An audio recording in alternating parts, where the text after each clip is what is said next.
بسم اللہ الرحمن الرحیم۔ السلام علیکم ناظرین۔ پشاور الیکٹرک سپلائی کمپنی میں جو بھرتی شروع ہے سی ٹی ایس کے تھرو، آج میں ان اسامیوں کی تعداد آپ کے سامنے بتاؤں گا، ٹھیک ہے ناظرین۔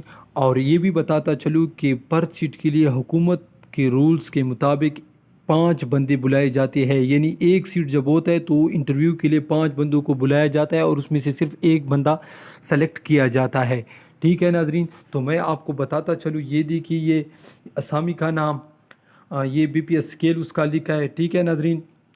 یہ اس کے لیے کوالیفیکیشن ہے، اس کو آپ چھوڑے، اور یہ نمبر آف اسامیوں کی ہے، اور یہ ڈائریکٹ کوٹا ہے، اور یہ بچوں کی یعنی جو پیسکو میں ملازمین ہیں اس کے بچوں کی اسامیوں کی تعداد ہے۔ یہاں میں صرف آپ کو یہ نمبر بتاؤں گا، باقی آپ نے خود نوٹ کرنا ہے، ٹھیک ہے ناظرین۔ تو سب سے پہلے لائن سپریڈنٹ کی 156 اسامیاں ہے، اس کے بعد میٹر ریڈر کے 220 ہے، اس کے بعد بل ڈسٹریبیوٹر کے 530 ہے، اور اس کے بعد اے ایل ایم کی 2605 اسامیاں ہے، ٹھیک ہے ناظرین۔ چلڈرن کوٹا، اوپن میرٹ، یہ سب آپ نے خود نوٹ کرنا ہے، ٹھیک ہے ناظرین۔ ویڈیو دیکھنے کا بہت شکریہ، مجھے دیجیے اجازت، اللہ حافظ۔